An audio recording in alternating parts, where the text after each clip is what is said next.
Le pèlerinage al-Hajj n'est pas une obligation strictement imposée pour tous les musulmans. Mais ça fait partie du 5e pilier de l'islam qui est facultatif pour les musulmans qui n'ont pas les moyens et qui est une obligation pour les musulmans qui ont des moyens. Un musulman qui a les moyens, qui veut aller à la Mecque, il a 3 grandes récompenses. Et ces 3 grandes récompenses, c'est les impacts que Hajj peut avoir dans sa vie. Il y en a beaucoup, mais c'est 3-là qui est intéressant que nous allons citer ici. Tout d'abord, s'il fait l'intention d'aller à la Mecque et fait sortir de ses biens aller à la Mecque, Allah le subhanahu wa ta'ala purifie sa richesse. Et la richesse que Dieu lui a donnée, il est en train de dépenser ça sur le chantier d'Allah, sur la voie d'Allah, et Allah le bénit. Et Allah également bénit sa famille et bénit tout ce qui l'entoure. Donc, c'est la grande récompense. Deuxièmement, sa richesse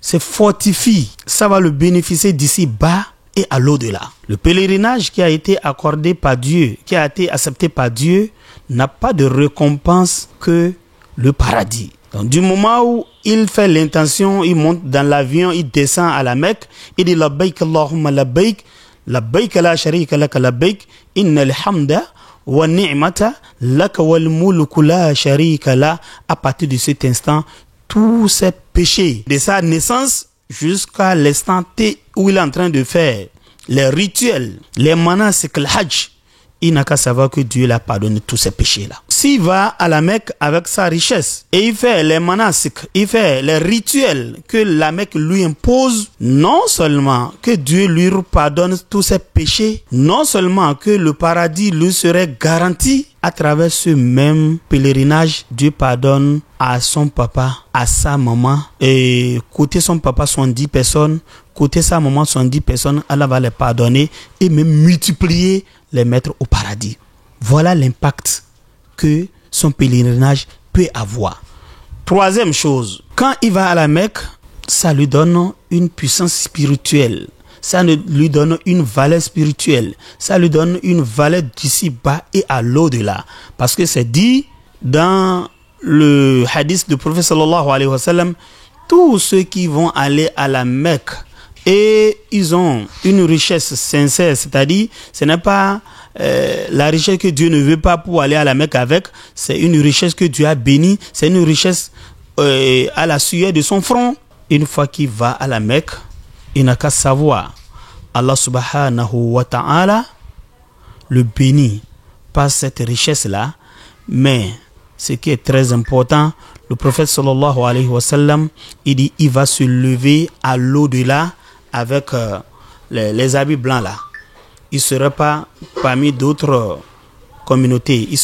Ils seront les Aladji et les Asias seront une autre communauté qu'on appelle les pèlerins. Ils vont se lever en train de dire labbaik Allahumma labbaik, labbaik la sharika laka labbaik, innal hamda wa ni'mata laka wal mulk la sharika la. Voilà ce que j'appelle puissance spirituelle.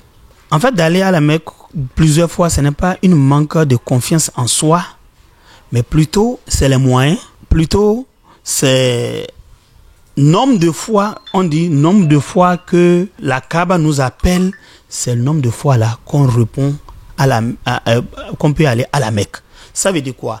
Quand le vénéré prophète Abraham alayhi salatu wa salam est monté sur la Kaaba et Allah lui dit appelle les gens de venir faire rituel de la Mecque ici. Quand il a fait l'appel, il y a d'autres qui ont répondu 1 fois, 2 fois, 3 fois. Le nombre de fois que tu as répondu, c'est ce nombre de fois là que tu vas aller à la Mecque. Maintenant, ce qui est important, il faut savoir que tout musulman est recommandé d'aller à la Mecque une seule fois. Si c'est pas tes moyens que tu veux aller à la Mecque plusieurs fois, sache que ce qui est obligatoire, tu l'as déjà fait. Tu l'as déjà fait une seule fois. Mais au lieu d'aller chaque année à la Mecque, tu peux voir dans ton entourage, dans ta ville, dans ton quartier, même dans ton pays, tu peux voir les diminuer. C'est-à-dire tu prends l'argent là pour aider à construire les vies. C'est important. Au lieu de prendre l'argent là pour aller à la Mecque, tu dis celui-là c'est un pauvre. Je lui donne les 3,5 millions pour qu'enfin qu'il puisse se lever et fait quelque chose de bon, s'occuper de sa famille, qu'il soit autonome. Tu lui donnes l'argent là, c'est très important. Ou s'il a un peu les moyens, tu peux l'amener à la Mecque. Au lieu d'aller à chaque fois, toi, à la Mecque. Mais ce qui est important, même si tu ne peux pas aller chaque fois à la Mecque, tu peux renouveler ta Mecque après 5 ans. L'homme n'est pas parfait dans sa globalité. Comme Dieu l'a dit, Inna l'insana li rabbihi la khanoud. Wa innahu ala zalika la shahid. Wa innahu li khubbil khayr la shadid. Dieu dit, Inna l'insana, vous voyez l'homme, il est toujours dans perdition. L'homme est une créature ingrat envers son Seigneur. Et lui-même, il est témoin vis-à-vis de son ingratitude envers moi, Allah. Pourquoi? Parce que l'homme désire tant la vie ici-bas. Je dis bien, l'homme désire tant la vie ici-bas et il oublie l'au-delà. Wallahi Ghafurur Rahim.